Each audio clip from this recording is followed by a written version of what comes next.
joined today by Brad McConnell from Accion, serving Illinois and Indiana, and Brad will be providing this presentation. A little bit of housekeeping and an introduction before we get started. This webinar is going to be recorded, so if you have any colleagues or anyone that is unable to attend, we will be recording this webinar.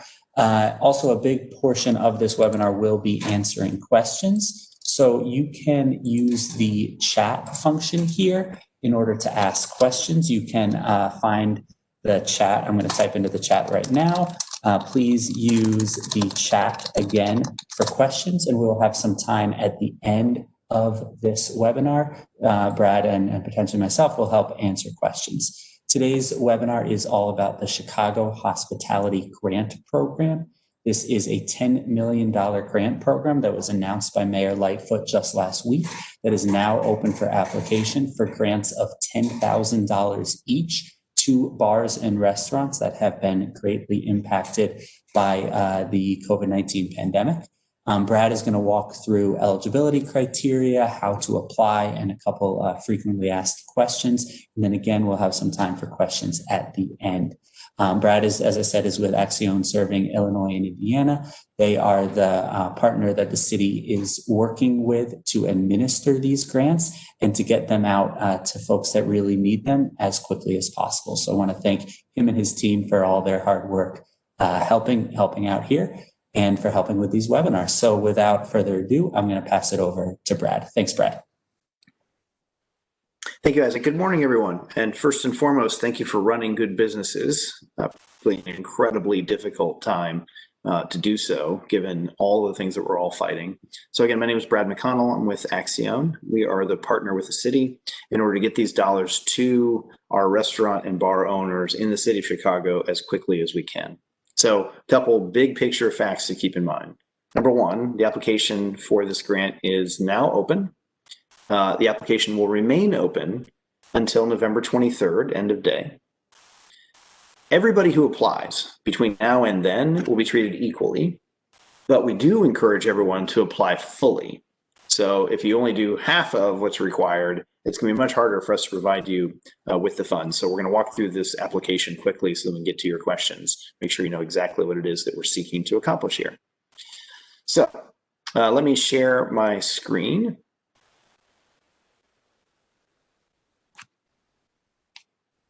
And what you see in front of you then is the landing page for our program. So to find this, you can go to chicago.gov/hospitality fund, or if you Google Chicago Hospitality Grant, you'll come here too.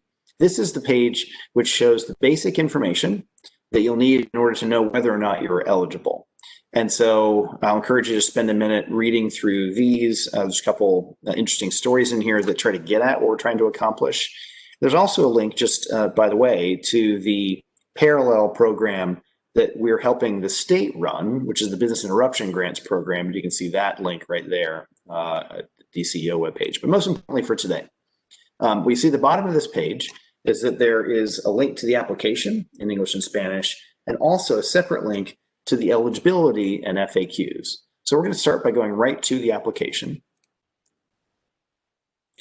What you see here on the application is that on the left, there is a bit of additional information, and then on the right is the application itself. So as you're going through the application, this information on your left will always be here for you. And in particular, if you've got some particular question you're thinking about, well, hold on, like, am I going to be eligible and how do I answer this question? We'll encourage you to click on this link, which you see here, which takes you directly to the frequently asked questions and eligibility. Again, you can reach the eligibility and frequently asked questions from the home page through this link or through the application through that link. In either case, you come to this eligibility and FAQs page, and then you can see that there are a number of questions that are listed here. And in order to find the answers to those, you just sort of click on the plus sign and you'll get the answer as you wish. Okay, so that's kind of how to find more information, but specifically for how to fill out the application, let's go through this briefly. So in the beginning, and I'm now on the right-hand side of the screen, we first ask for a handful of questions that are about the eligibility criteria. And so we're just looking basically to give people right away the information they need to know whether or not they're going to be eligible for this grant. So In particular, are you a Chicago business? This is specifically for businesses that are operating within the city of Chicago.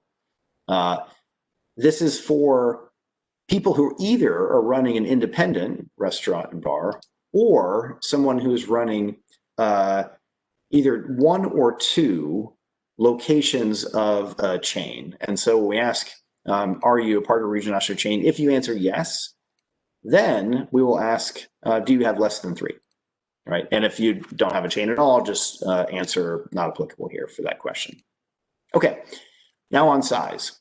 This is specifically for businesses who earned $3 million or less in 2019 in an effort to target the dollars that we have here to the smaller restaurants and bars that are specifically in the city of Chicago. So I'm going to ask for that attestation from you. And then further, and this is a requirement of the federal funds that we're using here through the Federal CARES Act, we ask, have you had at least 25% losses since March 1st? My humble suspicion is that nearly everyone has had at least that much in losses if you're running a restaurant and bar in the city of Chicago. So you just answer yes to that. Okay, then we move to questions about the business owner. And this is you now filling out first name, last name, phone number, email address, and zip. We just need to know how to reach you. We ask for some demographic information. You can prefer not to respond if you'd like. None of this has anything to do with eligibility, but we would like to at least be able to report on to whom we're providing the grants. Okay, so now to the meat of the application. For the business, we're asking the business name, you're doing business as name if you have one, and then your number, direction, northwest, north, south, east, west, street name, and zip. That just helps us to locate the businesses in order for us to then try to distribute the funds as equitably as possible throughout the city. We'll be doing that in the back end. So then we'd like for you to enter in here your business license number with the city of Chicago, and then your EIN, your employee identification number, so that then we can match your business and your EIN number to the documents that we're going to be collecting, which I'll get to in just a second. We want to know whether you're a restaurant or a bar, so you just tell us which one of those two. And also whether you sell liquor or not, yes or no. And then how many years you've been in business. And there's just some groupings here that allow us to have a sense for the longevity of the businesses we'll be funding. And then finally, we're looking for the splits of the annual revenue that we asked about. So if your answer is, well, I made more than $3 million in 2019, then I want you to answer that truthfully. That will disqualify you, as we asked at the very top of the application. But within that, we're looking just for the relative size of your revenues in 2019. Okay, so as far as the questions to enter into the form are concerned, that's it. We're trying to keep this very, very simple because we know that you have so much to do. We want to make sure that you're able to efficiently access these funds if you're eligible. So now we'll get to the documents that require you to upload. This is really important to get right because we can't verify your eligibility without seeing all of these documents. So here's what we're requesting. First, 2019 business tax return. So we'd like for you to upload your signed full 29 business tax return with all the pages associated with that. If your business is too new, let's say that you started in January or February of 2020, and therefore you don't have a 2019 business tax return that you have signed and filed with the government, then in that case, please upload a complete monthly bank statement from 2020. But if you have a tax return, we encourage you to use that because it's far faster for us to be able to assess your eligibility if we have it. And again, the signed version that you filed with all pages. Second, please upload a picture of your business license. Third, upload a picture of your ID, driver's license, state ID, whatever you prefer. And then fourth and finally, your completed W-9 form. So it has to be signed and dated in this year. And in order to find that, we give you the link right here. So I'm just going to show you that really quickly. Click on that link. You'll be taken to the IRS website, which just shows you this fillable form. What I'll ask you to do is just fill out the few fields that are here kind of in this top half, name, business, and so forth. Fill in your EIN number right here. And then finally, sign it. sign, date. So fill it out online, print it, sign and date, and then upload that signed document and do that back to the section in here.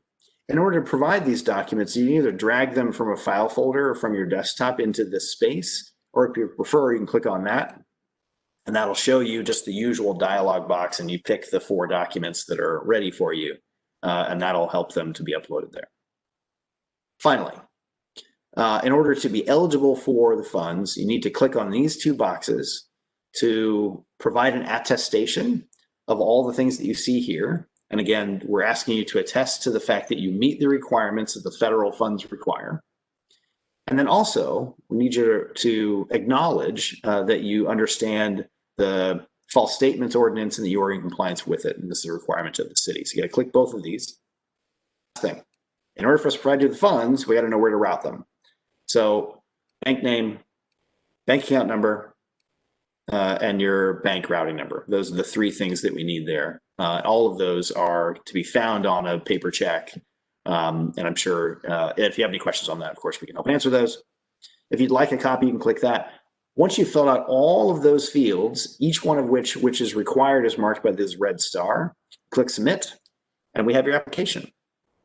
That's how to apply. We tried to keep this very simple, but yet meet all the criteria of the program and capture at one time all the information we need in order to rapidly evaluate your eligibility so we can get as many funds out as possible.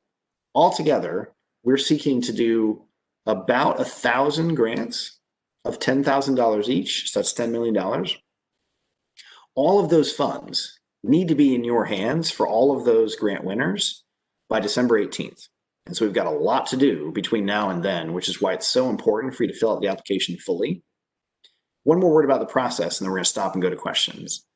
When all the applications are in by the deadline at the end of the 23rd of November, what Accion's then going to do is take those applications. We're going to make sure we have distribution across the city for our low-income communities, moderate-income communities, and high-income communities. We're then going to run a lottery against the eligible applications within those pots in order to make sure that you have an equal chance for the dates that you applied relative to any other date that somebody else applied. So therefore, it makes no difference if you apply today or you apply on November 23rd. We're going to run a lottery associated with all of the applications, which we reviewed and are eligible. And then we're going to get those monies out the door using the bank account information you provide us here. So those are the basics. I'm going to pause there and make sure we spend the rest of the time on your questions. And so I'll turn it over to Isaac to help with that.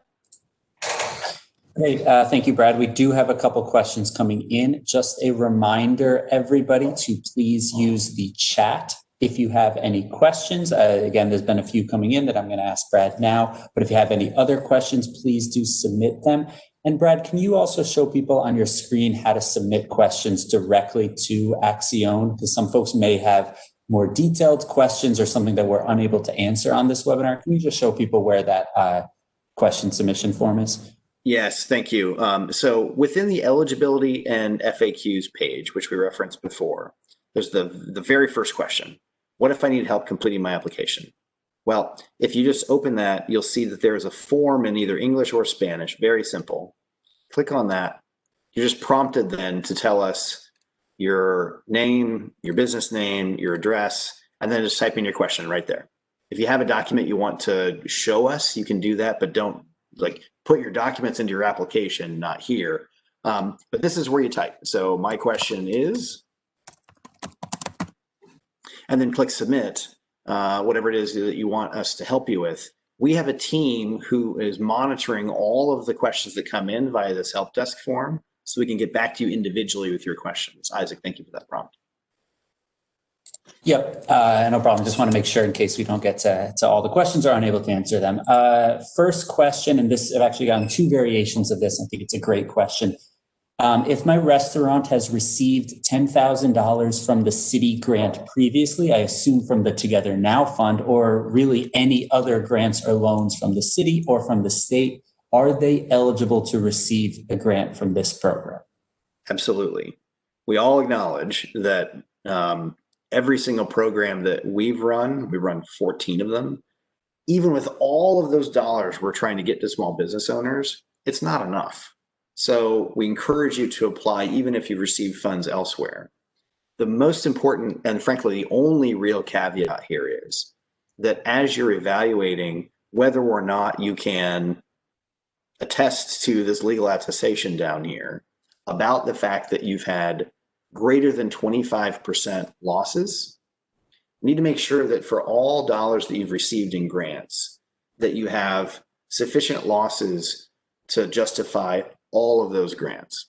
In other words, if you've received a $10,000 grant previous and you're seeking another $10,000 grant here, you need to have at least $20,000 in losses to be eligible for both. Again, largely, I think for most of you, that's not a problem, unfortunately, because the losses have been so severe.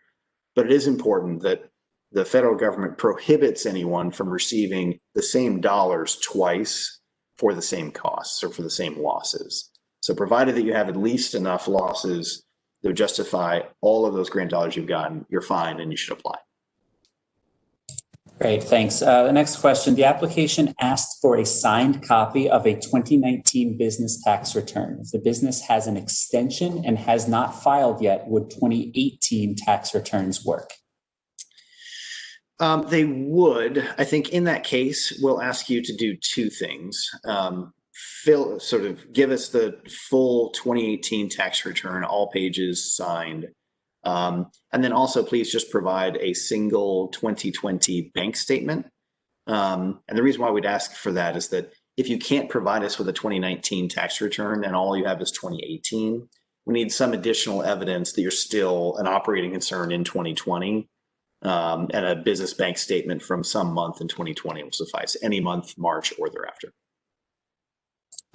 Great. This individual applied last night for the 2019 tax form. They consulted their accountant and he recommended to just send the signature authorization form 1120. First question is, does he need more than that or would that suffice? Yeah, so we're looking for something different. The signature authorization form is something that then would allow us to go to the IRS on your behalf in order to get your tax return. And that's what that does. The problem with that in this circumstance is that the IRS is not going to provide us with that return fast enough for us to evaluate your application. I wouldn't even guess how long that would take, unfortunately.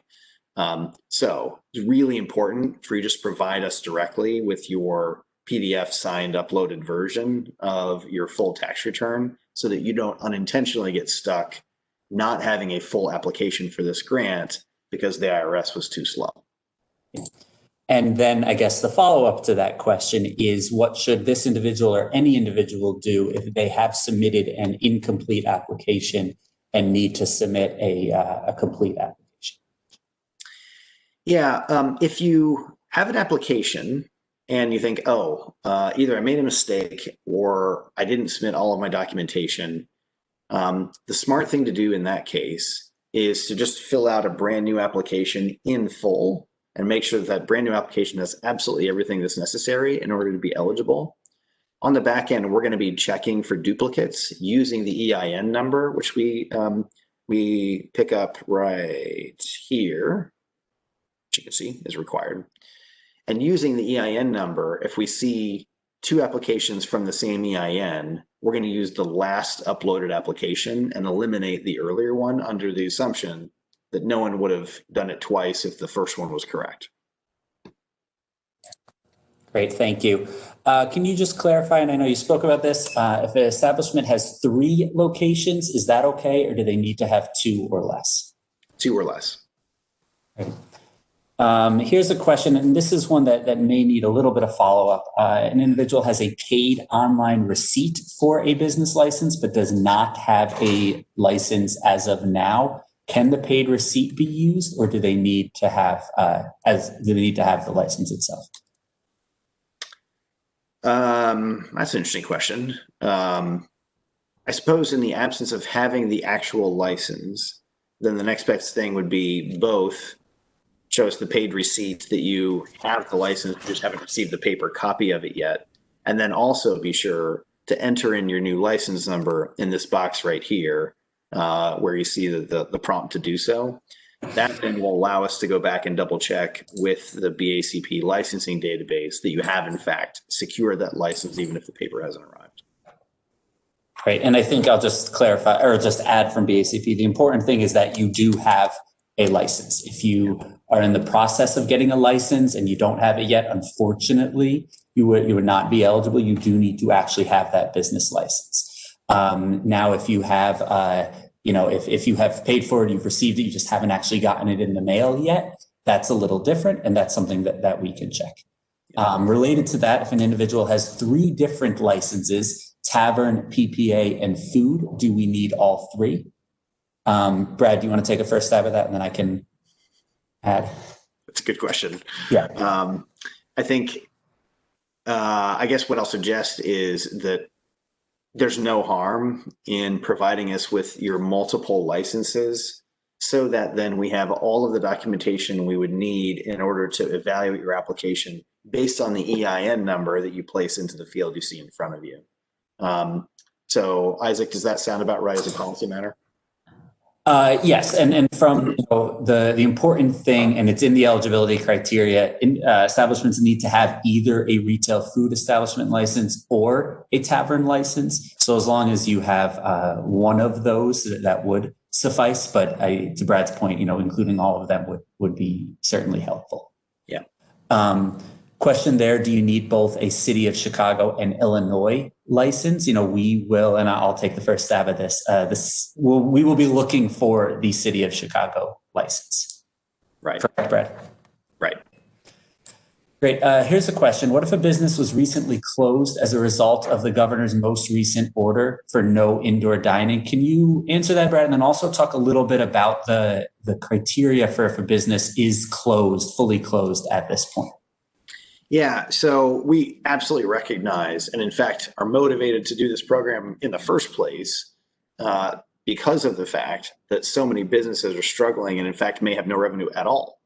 So it is absolutely fine if you are temporarily closed simply because you're not allowed to operate in an effective manner given the pandemic that we face. So no problem there. I will suggest that if you've decided my business is closed and I'm dissolving my business, I'm ending it and I'm never going to be able to open it again for whatever reason that you decide is the underlying logic. In that case, if you've already begun the process to dissolve your business, then we won't have you be eligible here simply because we're trying to make sure that these funds go to businesses who are trying to survive and carry on. But I think given the large proportion of business owners who are still trying to figure this out, even if they're not physically open at the moment, all of those businesses who intend to carry on and still have a valid business in operation, even if it's not physically open, you are absolutely eligible. Great, thank you. I think that's an important clarification. This individual bought their business a couple of years ago at the end of August. So their 2019 tax return actually goes from August 2019 to August 2020. Is that okay? Yes. Right. Point of clarification about this number of locations question. What if an individual has 3 locations but only wants to apply for one of them? Is that still okay? Or is the fact that you have 3 locations disqualifying? It's a good question. If each of the businesses are independently structured, where you have business bank account for each location segmented from the others, you have an EIN, the EIN is the, so if it's structured as though it's an individual employer, then an individual site, you can apply for the individual site. If on the other hand, you have a single business and that business happens to have 3 chain locations and all of them roll up to a single entity, then that business is not eligible under the criteria that only such businesses that have 1 or 2 locations are eligible. Great, thank you, Brad. I think this is, those are the questions that have come in. So here, actually one just came in. What if a business is about to open and new as of November with no 2019 tax return? Are they eligible? If you have your business license and you have all of the things that are required here, and you have a separate business bank account that allows you to provide us with a business bank account statement, and you have evidence that you've lost at least 25% of your revenues, which is the federal requirement for the use of these funds, then yes.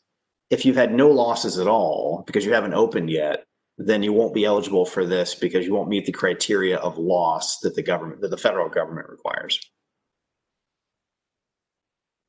Great, thank you. So I think now that is it for the questions. Again, want to point people, I'm going to type in the website again. That's chicago.gov/hospitality fund.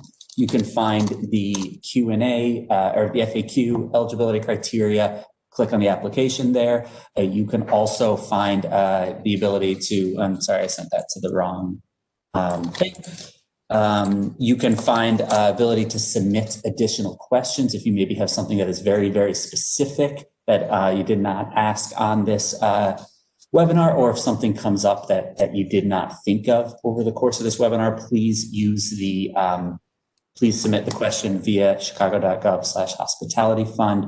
I want to thank all of you for joining today. We're going to be having more webinars next week in a number of different languages. We want to make sure everybody has all the information they need. As a reminder, the application is open until Monday, November 23rd at 11:59 p.m. As Brad mentioned, it does not matter if you get your application in today or that day or any time in between. Everybody is treated equally. That said, please do not miss that deadline. We cannot be accepting applications on Tuesday, November 24th. So please do work on your application. I want to thank Brad and his team. They've been doing incredible work, getting millions, hundreds of millions of dollars into the hands of businesses throughout this pandemic. I want to thank you for all that work, and also thank you for taking the time to do this webinar. And for everyone that's joining, again, thank you for joining. We know that this is an incredibly hard time. We know that this money, all the money isn't enough, but we want to try to help as much as we possibly can. So Brad, anything else you want to add? No, just thank you all for everything that you're doing. And thank you, Isaac, and the city for all the great leadership here. Great. Thanks, everyone. Thank you.